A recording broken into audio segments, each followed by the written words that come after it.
বাড়িতে আমি আর আমার শ্বশুর একা থাকতাম। রোজ রাতে আমার শ্বশুর আমাকে একটা নতুন বেডশিট দিয়ে যেত আর বলতো, বৌমা, এটাতে ঘুমাও। আর সকাল হলে বেডশিটটা একটা ব্যাগে ভরে নিয়ে চলে যেত। আমার মনের অবস্থা তখন ভালো ছিল না। আমি বিধবা হয়েছিলাম, 1 মাসও হয়নি। কিন্তু একটা জিনিস খুব আশ্চর্যের ছিল, যখনই আমি ওই বেডশিটে শুতাম আমার খুব ঘুম চলে আসতো। রোজ একই কাজ করতে করতে আমি ক্লান্ত হয়ে পড়েছিলাম। একদিন আমার শ্বশুর বেডশিট দিয়ে চলে গেল, কিন্তু আমি বেডশিটটা বিছানায় পাতলাম না, আর ঘুমানোর নাটক করলাম। আর তার 4 মিনিট পর আমার সাথে যা হলো তা জানলে আপনি ভয়ে কেঁপে উঠবেন। তো বন্ধুরা, ভিডিওটি শুরু করার আগে আপনি যদি আমার এই চ্যানেলটির নতুন দর্শক হয়ে থাকেন তাহলে চ্যানেলটি সাবস্ক্রাইব করবেন। আমার নাম অনুপমা। আমার পরিবারে আমি আর আমার কাকা ছাড়া আর কেউ বেঁচে নেই। কাকা আমায় বিয়ে দিয়ে দিল, কিন্তু আমার কাকা কোনো খারাপ মানুষ ছিলেন না, মানে খুব ভালো মানুষ ছিলেন। আমার 17 বছর বয়সে বিয়ে হয়। আমি খুব সুন্দরী ছিলাম, কিন্তু উনি আমার জন্য যে পরিবার পান তারা খুব বড় লোক ছিল না, আবার গরিবও ছিল না। কিন্তু ওনার আর কিছু করার ছিল না, কারণ আমার কাকিমা একদম ভালো মানুষ ছিল না। কোনো ভালো সম্বন্ধ এলে আমার কাকিমা বলতো, আগে নিজের মেয়েদের কথা চিন্তা করো, একে তাড়াতাড়ি বাড়ি থেকে বিদায় করো, না হলে আমার মেয়েদের জন্য ভালো সম্বন্ধ পাবো না। যারাই আসতো তারাই আমাকে পছন্দ করে নিত, কারণ আমি খুব সুন্দরী ছিলাম। আর আমার কাকার মেয়েরা মোটা আর কালো ছিল, কিন্তু তারা আমার সঙ্গে ভালো ব্যবহারই করত। সবকিছু ঠিক ছিল, খালি কখনো কখনো আমার কাকিমা রেগে যেত, কারণ সম্বন্ধ তার মেয়েদের জন্য আসতো, কিন্তু তারা আমাকে পছন্দ করে চলে যেত। এমনও হতো যখন সম্বন্ধ আসতো কাকিমা আমাকে লুকিয়ে দিত। তারপর কাকা অধৈর্য হয়ে আমাকে যেখানে পাঠানোর তাড়াতাড়ি পাঠিয়ে দিলেন। কোনো খোঁজখবরও নিলেন না, বেশি কোনো প্রশ্ন করলেন না। যে বাড়িতে আমার বিয়ে হয়েছিল সেখানে কেউ ছিল না। আমার বর সূর্যনগরে চাকরি করত। সেখান থেকে বাড়ি আসতে তার একদিন সময় লেগে যেত, তাই রোজ আসা যাওয়া করতে পারত না। প্রতি 4 মাস অন্তর 1 সপ্তাহের ছুটি নিয়ে আসত। আমি ভাবতাম, ঠিক আছে, বিদেশে তো আর থাকে না, না হলে বছরের পর বছর অপেক্ষা করতে হতো, তা ও আসতে পারত না। বাড়িতে আমার শ্বশুর ছাড়া কেউই ছিল না। কিন্তু আমার বর বলল, তোমার চিন্তা করার দরকার নেই, আমার বাবা খুব ভালো মানুষ। আর উনি সত্যিই খুব ভালো মানুষ ছিলেন, আর আমার খুব খেয়াল রাখতেন। বিয়ের 2 সপ্তাহ পর আমার বর আমাকে বলল, আমাকে যেতে হবে। আমি শুধু 2 সপ্তাহের ছুটি নিয়েছিলাম। আমি ওকে ভারাক্রান্ত মনে বিদায় দিয়ে দিলাম। ওর নাম ছিল সৌরভ, আর আমার শ্বশুরের নাম ছিল অশোক। আমার শ্বশুরও কাজে যেত। আমি সকাল সকাল ওনাকে টিফিন বানিয়ে দিলাম। উনি কাজে চলে গেলেন। উনি আমাকে বললেন, ঘরের দরজা বন্ধ করে রাখো, কেউ এলে খুলবে না। যখন আমি ফিরে আসব তখন আগে জিজ্ঞেস করবে কে এসেছেন। আমি তোমাকে বলবো আমি এসেছি, তারপর তুমি দরজা খুলবে। উনি আমাকে খুব ভালোবাসতেন। মেয়ের মতন আমার বায়না আবদার মেটাতেন, আমার মাথায় হাত রেখে চলে যেতেন। ফেরার সময় আমার জন্য সিঙ্গারা নিয়ে আসতেন। আমি বললাম, এসবের কি দরকার ছিল? উনি বললেন, তোমার নতুন বিয়ে হয়েছে, তোমাকে একটু সেবা তো করতেই হবে। আর যদি আমার স্ত্রী বেঁচে থাকতো, তাহলে তোমার মতো আমার একটা মেয়ে থাকতো, তাহলে ওর সাথে তোমার সময় কেটে যেত। কিন্তু উনি তো এই দুনিয়াতেই নেই। তখন আমি বললাম, কোনো ব্যাপার না, আপনি তো আছেন। এইভাবে উনি প্রতিদিন আমার জন্য কিছু না কিছু নিয়ে আসতেন। উনি এমন একটা জিনিস নিয়ে এলেন একদিন, যেটা আমি কখনো ভাবিনি। আর তাতে আমি একটু অপ্রস্তুত হয়ে পড়ে গেলাম। আমার বর নিরাপত্তার কাজ করত, তাই সারাদিন তার ফোনে কথা বলার অনুমতি ছিল না। শুধু রাতে 5 মিনিটের জন্য আমাকে ফোন করত। কিন্তু সে এত ক্লান্ত থাকত যে কথা বলতে বলতেই ঘুমিয়ে যেত। এটা আবার মোটেই ভালো লাগতো না, কারণ আমি সারাদিন এই 5 মিনিটের জন্য অপেক্ষা করতাম। কিন্তু কি করব, ওর কোনো দোষ ছিল না। ওর সারাটা দিন রোদে গরমে দাঁড়িয়ে ডিউটি করত, তাই ক্লান্ত হয়ে যেত। ও বলে, অনেক বড় বিল্ডিং, কিন্তু এটা অনেক ভয়ঙ্কর জায়গা। এখানে এমন এমন জিনিস তৈরি হয় যেটাতে যে কোনো সময় আগুন লেগে যেতে পারে। তাই জন্যই তো এই চাকরিটা ভালো মাইনে পায়, নয়তো আজ তোমাকে আমার থেকে দূরে থাকতে হতো না। একদিন খুব খারাপ খবর এলো। আমার বর এই পৃথিবী ছেড়ে চলে গেছে। যে বিল্ডিংটার সামনে কাজ করত সেই বিল্ডিংটায় আগুন লেগে যায়, আর তাতে আমার বর মারা যায়। এটা আমার কাছে খুব বড় শোক ছিল। আমি বিয়ের 2 মাস পরেই বিধবা হয়ে গেলাম। আমার কাকা আমাকে বলল, ফিরে চল। কিন্তু কাকিমা চেঁচামেচি করল, বলল, এত বিয়ের 2 মাস পরেই বিধবা হয়ে গেছে, এ একটা অপয়া, এর কালো ছায়া আমার মেয়েদের উপর পড়ে যাবে। এই যতদিন আমাদের বাড়িতে ছিল ততদিন কোনো কিছু ভালো হয়নি। যেদিন গেছে সেদিন আমাদের ঘরে একটু সুখ শান্তি এসেছে। আমি ওকে ঘরে ঢুকতে দেব না। বাধ্য হয়ে আমি সিদ্ধান্ত নিলাম আমি শ্বশুর বাড়িতেই থাকব। আমার কাকা বলল, চিন্তা করিস না, আজকাল তো বিধবা বা ডিভোর্সি মেয়েদেরও বিয়ে হয়ে যায়। কাউকে না কাউকে পেয়ে যাবি, আমি তোর জন্য আবার ছেলে দেখব। কিন্তু আমি আর বিয়ে করতে চাই না, কারণ আমার বরের কথা আমার খুব মনে পড়ে। আমার শ্বশুর তাড়াতাড়ি কাজ থেকে বাড়ি ফিরে এলো, আর আমি দেখলাম উনি সাথে করে একটা সাদা রঙের বেডশিট নিয়ে এসেছেন। বললেন, বৌমা, এটা বিছানায় পেতে নাও। আমি বললাম, ঠিক আছে। কিন্তু আমার ওনাকে এটা জিজ্ঞেস করা উচিত ছিল, এটা পেতে আমি কেন শোবো?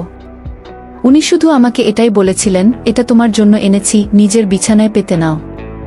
আমি ভাবলাম বাড়ির জন্য এনেছেন হয়তো, এমনিতেও এই বাড়িতে বেশি কিছু জিনিস ছিল না, আর আমাকে উপহার দেওয়ার মতো কেউ ছিল না। কিন্তু সমস্যা তো তখন হলো যখন সকালে উনি এসে আমাকে বললেন, বৌমা, বেডশিটটা আমাকে ফেরত দাও। আমি ভেবেছিলাম উনি এটা আমাকে রাখতে দিয়েছেন। আমি বললাম, কিন্তু আমি তো ওটা বিছানায় পেতে দিয়েছি আর রাতে ওটার উপরে ঘুমিয়েছি। উনি বললেন, কোনো ব্যাপার না, ভালোই করেছ, রাতে ওটার উপর ঘুমিয়েছ, কিন্তু এখন আমাকে ওটা ফেরত দাও। আমি ওই বেডশিটটা বিছানা থেকে তুলে আমার শ্বশুরকে ফেরত দিলাম। উনি বেডশিটটা ব্যাগে ভরে নিয়ে চলে গেলেন। দেখে তো মনে হচ্ছিল ওটা নতুন আর খুব দামি মনে হচ্ছিল, তাই হয়তো ফেরত দিতে চলে গেলেন। আমিও বেশ কিছু প্রশ্ন না করে বেডশিটটা ফেরত দিলাম। আবার বরের কথা আমার খুব মনে পড়ত। কিন্তু আজকে রাতে আমি খুব ভালোভাবে ঘুমিয়েছি। কিন্তু আগে বেশ কিছুদিন শুয়ে আমি রাতে বিছানায় শুধু কাঁদতাম, কেঁদে কেঁদে পাগলের মতো হয়ে যেতাম। আমার মনে হতো সবকিছু মিথ্যে। এখনই হয়তো আমার স্বামী ফিরে এসে বলবে, ওই খবরটা মিথ্যে ছিল, আমি তো একদম ঠিক আছি, আমার তো কিছুই হয়নি। কিন্তু এগুলো শুধুই মন বোঝানো কথা। এরকমভাবে কি কেউ ফিরে আসে? জীবন বড় খারাপ জিনিস, মানুষের সাথে ন্যায় বিচার করে না, উল্টে মানুষকে এমন পরিস্থিতির মধ্যে ফেলে দেয় যেটার জন্য সে প্রস্তুত ছিল না। আমি তো কখনো ভাবিনি যে আমি এত তাড়াতাড়ি বিধবা হয়ে যাব। আর আমার স্বামী, যার সাথে আমি মাত্র 2 সপ্তাহ কাটিয়েছি, সে এই পৃথিবী ছেড়ে চলে গেল। আমার মনে শুধু একটাই আশা, হয়তো আমি মা হতে চলেছি। আমার স্বামী মারা গেছে মাত্র 1 মাস হয়েছে। কিছুদিন আর যদি বাঁচত, তাহলে হয়তো আমি নিশ্চিত হয়ে যেতাম যে আমি সত্যিই মা হতে চলেছি নাকি সেটা নয়। কারণ যখন আমার স্বামী ফিরে গিয়েছিল তার 20 দিন আগে সে আমার কাছে ছিল, আর তার যাওয়ার 2 দিন পরে খবর এলো যে সে আর বেঁচে নেই। তাই জন্য আমার মনে একটা আশা ছিল। রাতে যখন শ্বশুর ফিরে এলো তখন আবার একটা বেডশিট নিয়ে এলো, বলল, বিছানায় পেতে নিতে। আমি বললাম, কি ব্যাপার, আপনি ফেরত দিতে কেন গেছিলেন?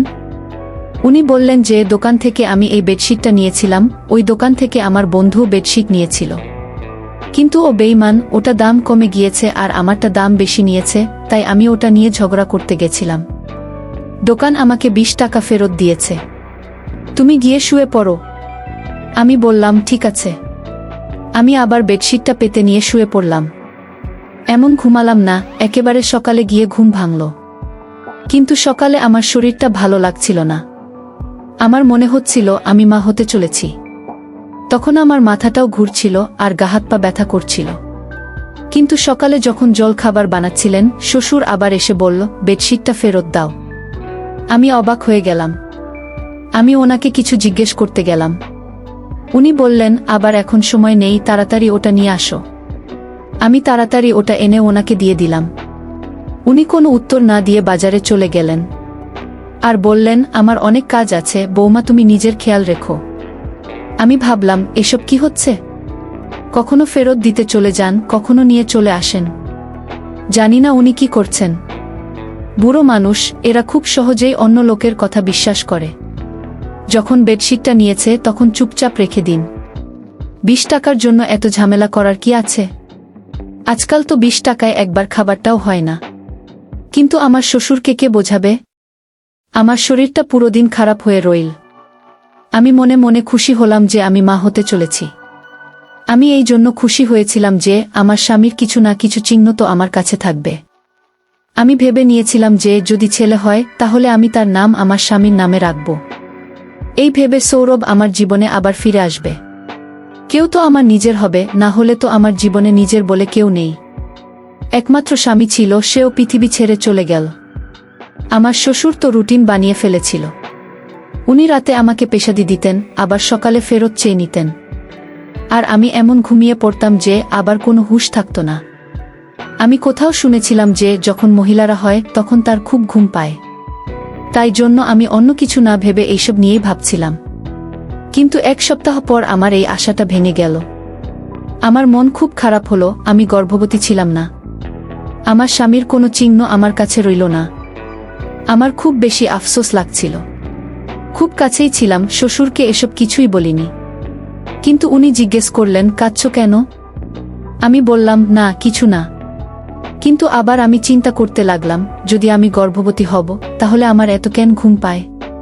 আমার শরীর এত ব্যথা হয় কেন? আমি তো ভাবছিলাম এসব কিছু গর্ভবতী হওয়ার জন্য হচ্ছে। তাহলে আমার শরীর এত খারাপই বা ছিল কেন? কিন্তু এখন কাকে বলবো? আমাকে ডাক্তারের কাছে নিয়ে চলো। শ্বশুরকে বলতে কেমন অস্বস্তি হচ্ছে। কাকে বলবো? তো কাকা কি ভাববে? যদি আমার স্বামী বেঁচে থাকতো তো ওর সাথে চলে যেতাম। কিন্তু ধীরে ধীরে যন্ত্রণা বাড়তে লাগলো। রাতে খুব গভীরভাবে ঘুমিয়ে যেতাম, বুঝতে পারতাম না কখন ঘুমিয়েছি আর কখন জেগে আছি। আর এদিন এক দৃশ্য দেখে আমি তো অবাক হয়ে গেলাম। দেখলাম আমার শ্বশুর নিজেই বেডশিটটা ধুচ্ছে। আমি অবাক হলাম এটা ভেবে যে ইনি চাদরটা ধুচ্ছেন কেন? উনি কি মনে করেন যে আমি চাদরটা নোংরা করে ফেলেছি? তাই যদি মনে করে তাহলে আমাকে বললেই পারতেন, আমি নিজে ধুয়ে দিতাম। কিন্তু তিনি চাদরটা নিয়ে কি কাজ করছেন, এটা আমার ঘরে ছিল। আমি মনে করতাম আমার শ্বশুর ছেলের মৃত্যুতে হয়তো পাগল হয়ে গেছেন, অদ্ভুত অদ্ভুত কাজকর্ম করছেন। একটা চাদর গিয়ে বারবার কিনে আনে, রাতে বলে পেতে নাও, সকালে বলে ফেরত দাও। এই ধরনের আচরণ তো কোনো নরমাল মানুষ করবে না। কিন্তু আমি কিছু বলতাম না, কারণ আমার থেকে বেশি ক্ষতি ওনার হয়েছিল। ওনার বুড়ো বয়সের লাঠি হারিয়ে গিয়েছিল। আমার স্বামীর মৃতদেহটাও আমরা পাইনি। শুধু আমাদের এটুকু বলে দেয়া হয়েছিল যে সে এই পৃথিবী ছেড়ে চলে গেছে। কারণ বিল্ডিংয়ে আগুন লেগেছিল, তাই বেশিরভাগ লোকের মৃতদেহ পাওয়া যায়নি। শেষবারের মতো আমার শ্বশুর ছেলেকে প্রাণ ভরে দেখেও নেননি, আর আমিও দেখিনি। তাই জন্য হয়তো আমাদের মনে অনেক দুঃখ জমেছিল। আর সেই দুঃখটাকে বার করার জন্য উল্টো একটা কাজকর্ম করছিলেন। আমি এই বিষয়টায় বেশি গুরুত্ব দিলাম না। আর আমার শরীর আরও বেশি খারাপ হতে লাগলো। আমি আমার শরীর নিয়ে খুব বেশি অসুবিধায় পড়লাম। এখন তো আমি ঘরের কাজ ঠিক করে করতে পারছিলাম না। আমার খালি বমি হতো। একদিন আমার শ্বশুর বাড়ি ছিল না। তখন একজন প্রতিবেশী আমার বাড়িতে এল। আমি তাকে সবকিছু বললাম। সব শুনে সে বলল, তোমার শরীর তো খুব খারাপ মনে হচ্ছে, এরকম ভাবে চললে হবে না। বাড়িতে শুধু যদি শ্বশুর থাকে তাহলে ওনাকে বলবেন না তো কাকে বলবে? এতে লজ্জা পাওয়ার কি আছে? লজ্জা পেতে গিয়ে মরে যাবে নাকি? চলো তুমি আমার সঙ্গে। সে আমাকে হাসপাতালে নিয়ে গেল। ডাক্তার আমাকে চেক করে বলল আমি মা হতে চলেছি। শুনে তো আমি থমকে গেলাম। আমি বললাম, ডাক্তারবাবু, এটা কি করে সম্ভব? আমার স্বামী তো মারা গেছে। উনি আমাকে কোনো তারিখের ব্যাপারে জানতে চাইলেন। আমি ওনাকে সবকিছু বললাম। আমি ওনাকে বললাম, হ্যাঁ আমারও আগে মনে হতো এমনটা, কিন্তু সেটাও তো প্রায় 1 মাস হয়ে গেছে। আমার স্বামী 2 মাস আগে আমাদের ছেড়ে চলে গেছে। কিন্তু ডাক্তার বলল, কখনো কখনো এরকমটাও হয়। হয়তো আপনার সাথেও এমনটাই হয়েছে, মহিলার শরীরে কোনো লক্ষণ দেখা দেয় না, কিন্তু তবুও সে গর্ভবতী হয়। আমি তো কিছুই বুঝতে পারছিলাম না। তারপর ডাক্তার আমাকে বলল, তুমি কারো সাথে কোনো নোংরা কাজ করনি? তো আমি বললাম, সৃষ্টিকর্তার দিবি, আমি এমন কোনো কাজ করিনি। আমি তো আমার স্বামীকে খুব ভালোবাসতাম। আর আমি ওনাকে বললাম, আমাদের বাড়িতে তো আমার শ্বশুর ছাড়া আর কেউ থাকে না।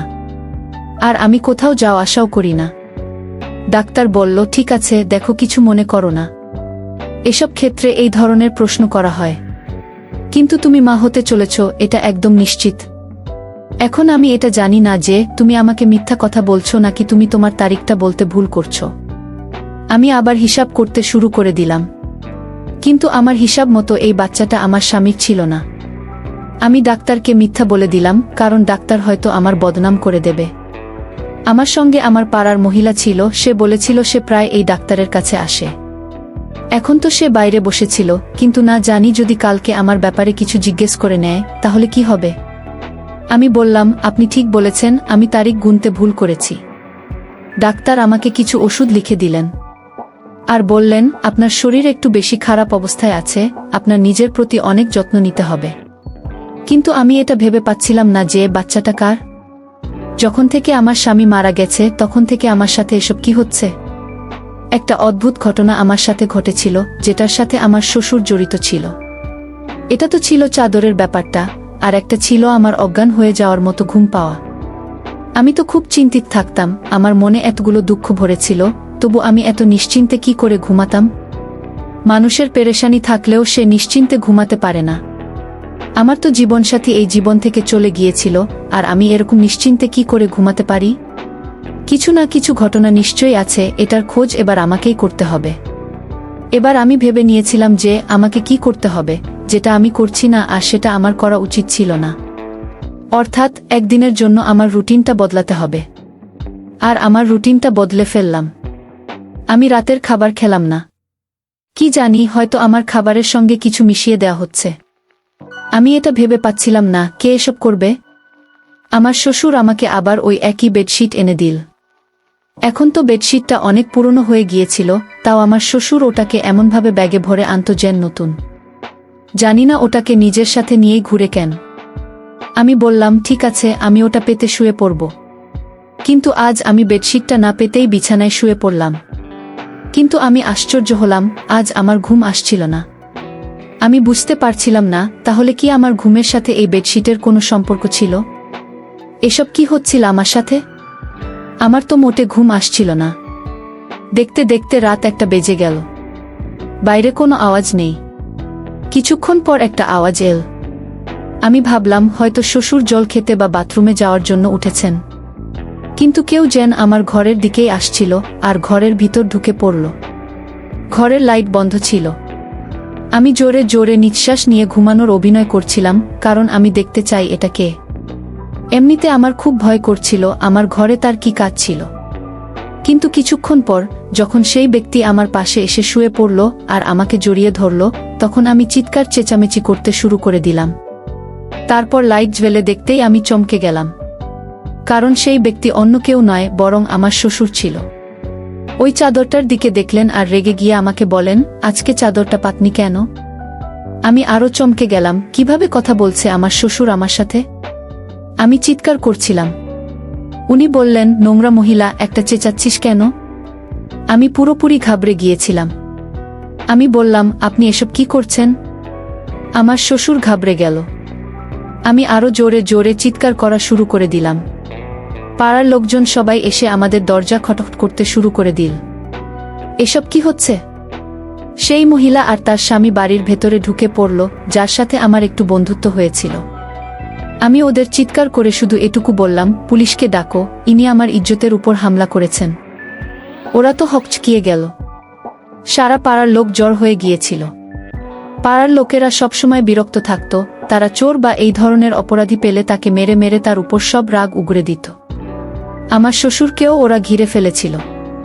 তারা বলেছিল, এই পাড়ায় সবাই ভদ্রলোক থাকে, আপনি আপনার বৌমার সাথে এসব কি করছেন। তাছাড়া আমি ওই মহিলাকে আগেই বলেছিলাম আমি মা হতে চলেছি, আর আমি জানি না এই বাচ্চাটা কার। আর আমার শ্বশুর এবার মুখ খুললেন। উনি বললেন, উনি চাদরে ঘুমের ওষুধ মিশিয়ে নিতেন। যখন ওষুধটা আমার নিঃশ্বাসে যেত তখন আমি অজ্ঞান হয়ে যেতাম। আর উনি রোজ আমার ইজ্জতের উপর হামলা করতেন। যেদিন থেকে আমার স্বামী মারা গেছে সেদিন থেকে উনি আমার সাথে এটা করছেন। আর এই বাচ্চাটা উনার।